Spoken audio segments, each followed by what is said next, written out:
ادب پر ملنے والا انعام کیا ہے؟ جو شخص اپنے مشائخ کا ادب کر رہا ہے اس پر انعام کیا ملے گا؟ آپ کو پتہ ہے اللہ نے قرآن شریف کے اندر فرمایا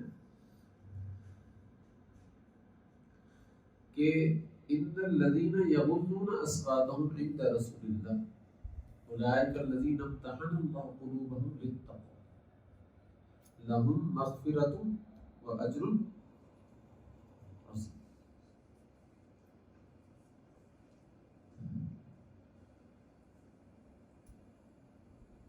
کہ جو لوگ علماء حضرات کا ادب کر رہے ہیں، احترام کر رہے ہیں،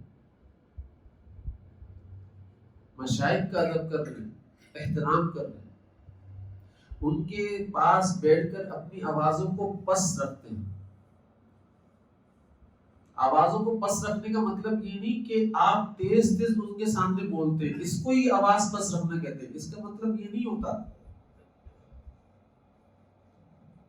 سمجھ رہے ہیں؟ اس کا مطلب یہ ہوتا ہے کہ بھائی اپنی آوازوں کو جب وہ بول رہے ہو اس وقت بھی خاموش رکھتے، ان کی آواز سے اوپر اپنی آواز کو نہیں کرتے. اگر کوئی سوال کرنا ہوتا ہے تو ادب کے دائرے میں رہتے ہوئے سوال کرتے. اگر کوئی بات سمجھ میں نہیں آ رہی ہوتی تو ادب کے دائرے میں رہتے ہوئے بات کو سمجھنے کے لیے سوال کر دیتے ہیں.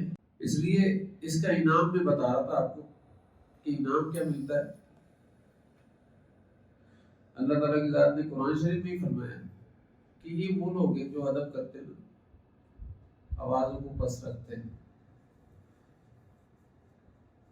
آگے نہیں چلتے، آگے نہیں بڑھتے، چیخ چیخ کر بات نہیں کرتے.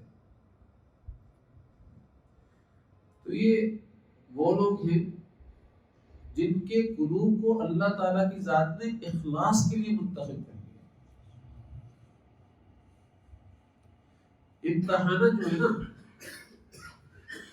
اس کا ترجمہ علماء تفسیر نے اخلاص سے کیا ہے کہ اللہ تعالیٰ کی ذات نے ان کے قلوب کو اخلاص کے لیے چن لیا ہے، اخلاص بھر دیا ہے اللہ تعالیٰ کی ذات نے ان کے قلوب کے اندر. اور یہ مخلصین لوگ ہیں. تو یہ کس کے بارے میں بات ہو رہی ہے آپ کو پتہ ہے نا؟ صحابہ کرام رضوان اللہ علیہم اجمعین کے بارے میں بات ہو رہی ہے کہ اللہ تعالیٰ سارے صحابہ کرام رضوان اللہ علیہم اجمعین کی قلوب کے بارے میں فرما رہے ہیں کہ بھئی میں نے ان کو اخلاص کے لیے چنا ہے. پھر اصل ترجمہ اگر آپ دیکھیں گے تو کیا ہوگا؟ اولئک الذین امتحن اللہ قلوبهم للتقوی، کہ بھئی میں نے ان کے قلوب کو چن لیا ہے، ان کے قلوب کو چن لیا ہے. کس کے لیے؟ تقوی کے لیے. میں نے ان کی آزمائش کی، امتحان لیا، امتحان لینے کے اندر ان کے اندر اخلاص پایا، اخلاص پانے کے اندر نتیجہ کیا ہوگا؟ نتیجے کے طور پر میں نے ان کے دلوں کو چن لیا ہے تقوی کے لیے. اب یہ متقی لوگ ہیں.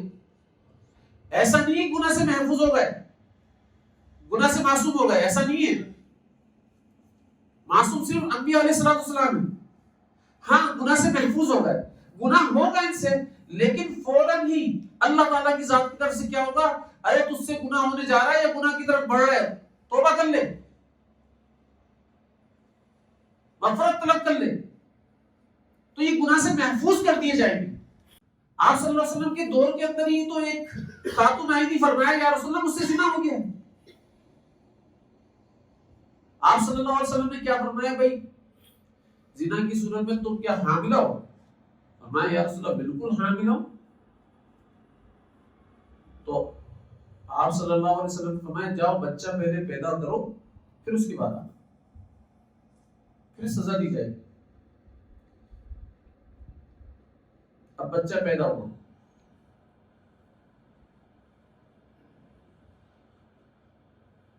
آپ صلی اللہ علیہ وسلم کے پاس لے کر آئی، فرمایا یا رسول اللہ بچہ بھی پیدا ہو گیا، اب تو سزا صادر فرما دیں.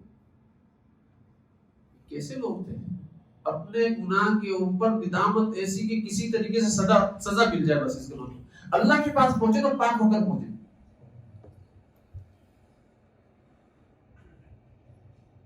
تو آپ صلی اللہ علیہ وسلم نے فرمایا یہ بچہ تمہارا دودھ پی رہا ہے. فرمایا یا رسول اللہ جی میرا دودھ پیتا ہے. تو بھائی دودھ پلانے کی مدت 2 سال ہے، 2 سال کے بعد آنا جب یہ روٹی لے لے. اب 2 سال تک وہ دودھ پلا دی. دیکھو اپنی سزا بھولی نہیں ہے، اتنی پکی توبہ کرنے کے اندر. اور دیکھا بچے نے روٹی کا ٹکڑا لیا ہوا ہے اور روٹی کا ٹکڑا ہاتھ میں کھا رہا ہے، فوراً حضور منہ میں کھا رہا ہے، فوراً حضور صلی اللہ علیہ وسلم کے پاس پہنچی دربار کے اندر. فرمایا یا رسول اللہ اس نے روٹی کھانا شروع کر دیا، آپ دیکھ لیں خود، اب تو سزا صادق فرما دیجئے.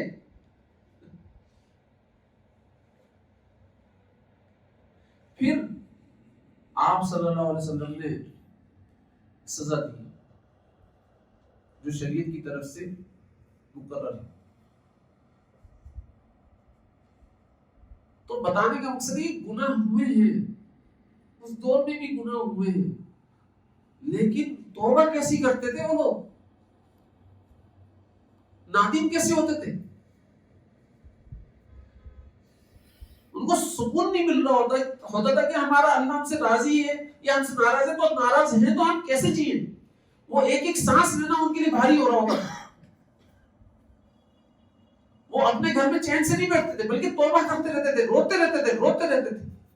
اب اس 2 سالوں کے اندر، بلکہ ان 3 سالوں کے اندر یہ خاتون نے کتنی بار توبہ کی ہوگی اللہ کے دربار کے اندر، کتنی دفعہ روئی ہوگی اللہ کے سامنے گڑ گڑا کر، لیکن پھر بھی سکون نہیں ملا. پھر بھی آپ صلی اللہ علیہ وسلم کے پاس پہنچی اور فرمایا یا رسول اللہ مجھے بس سزا دے دے. گئی نہیں ہے ادھر سے ادھر، یہاں تک کہ جب سزا دے دی گئی تو کچھ لوگ باتیں کرنے لگے ان خاتون کے بارے میں. تو آپ صلی اللہ علیہ وسلم نے فرمایا کہ تمہیں معلوم بھی ہے اس نے کس طریقے کی مغفرت کی ہے، تمہیں معلوم بھی ہے.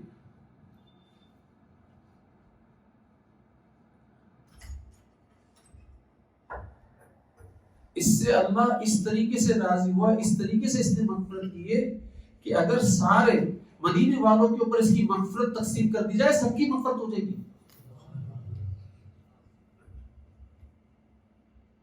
سب کی مغفرت کر دی جائے. تو اس لیے گناہ تو ہوتے ہیں لیکن کیا کریں، مغفرت طلب کر لیں. تو گناہ ہونا تقوی کے منافی نہیں. بات سمجھ میں آ رہی؟ گناہ ہونا تقوی کے بالکل منافی نہیں. آپ سے گناہ ہوں گے یا گناہ کے تقاضے ہونا یہ تقوی کے منافی نہیں ہے. بھائی ایک خاتون کو میرا دیکھنے کا دل چاہ رہا ہے، یہ تقاضا ہے نا، یہ گناہ کا تقاضا ہے. لیکن اس تقاضے کو میں اللہ کی ذات کے اوپر قربان کر دوں، نہیں اللہ تیرا حکم نہیں دیکھوں گا. تبھی تو آپ فرشتوں سے افضل ہوئے نا، کیونکہ فرشتوں کے بعد یہ تقاضا نہیں ہے. تبھی تو آپ کی عبادت فرشتوں سے افضل کہلائے گی، کیونکہ آپ تقاضے کے ہوتے ہوئے اللہ کی عبادت کر رہے ہو اور وہ تقاضے کے نہ ہوتے ہوئے اللہ کی عبادت کر رہے ہیں. میرا حرام کمانے کا دل چاہ رہا ہے